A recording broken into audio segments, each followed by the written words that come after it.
தந்தனத்தம் என்று சொல்லியே வில்லிவின் பாடல் ஆமாம் வில்லிவின் பாடல் வந்தருள்வாய் கலைமகளே. தந்தனத்தம் என்று சொல்லியே வில்லிவின் பாடல் ஆமாம் வில்லிவின் பாடல் வந்தருள்வாய் கலைமகளே. வாங்கண்ணே வாங்க, நல்லா இருக்கீங்களா? நல்லா இருக்கேன் நல்லா இருக்கேன். இது என்ன செய்தி சொல்ல போறீங்க? இந்த செய்திமுலை கணக்கு பாடத்தில் 100 200 கற்றுக்கொள்ள போறோம். 3 இலக்க பெரிய எண் மற்றும் 3 இலக்க சிறிய எண் கற்போம். 100 என்பதும் 999 இதுவே 3 இலக்க சிறிய எண் பெரிய எண் ஆகும். 3 இலக்க சிறிய எண் மற்றும் 3 இலக்க சிறிய எண் கற்போம். 200 என்பதும் 999 இதுவே 3 இலக்க சிறிய எண் பெரிய எண் ஆகும். அப்படியான 3 இலக்கம் என்றால் என்ன?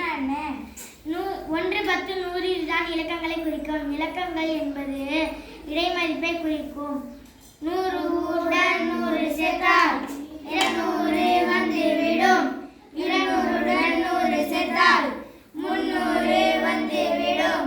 100 உடன் 100 சேர்த்தால் 200 வந்துவிடும். 200 உடன் 100 சேர்த்தால் 300 வந்துவிடும். படிக்கலாமானே? நல்லா படிக்கலாமானே? படிக்கலாமானே? நல்லா படிக்கலாமானே? அது எப்படி அண்ணே? 100 என்பது மிகச்சிறிய எண், 3 இலக்க சிறிய எண். அதோடு 100 சேர்த்தால் 200 வந்துவிட்டது. அருமை அருமை அண்ணே, நன்கு விளக்கமாக சொன்னீர்கள் அண்ணே. 200 உடன் 100 சேர்த்தால் 300 வருமுங்க.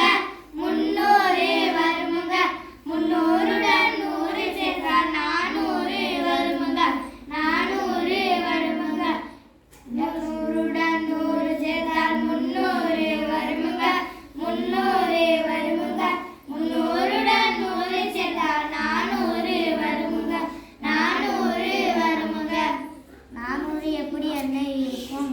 100கள் இடத்தில் 4ம் 10கள் 1கள் இடத்தில் ஒன்றுமில்லை என்றால் அதுதான் 400. ஆஹா, அருமையாக சொன்னீங்கண்ணே. 400 உடன் 100 சேர்த்தால் 500 வந்துவிடும்.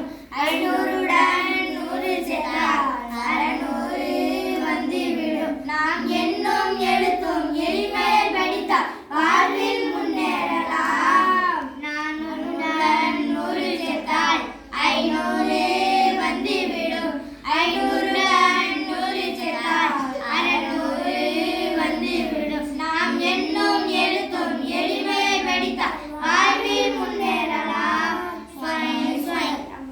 என்னும் எழுத்தும் புது திட்டத்தில் நாம எல்லாரும் நல்லா படிக்கலாமா அண்ணே? சரி சரி, மேல சொல்லுங்க அண்ணே. சொல்றேன் கேளு.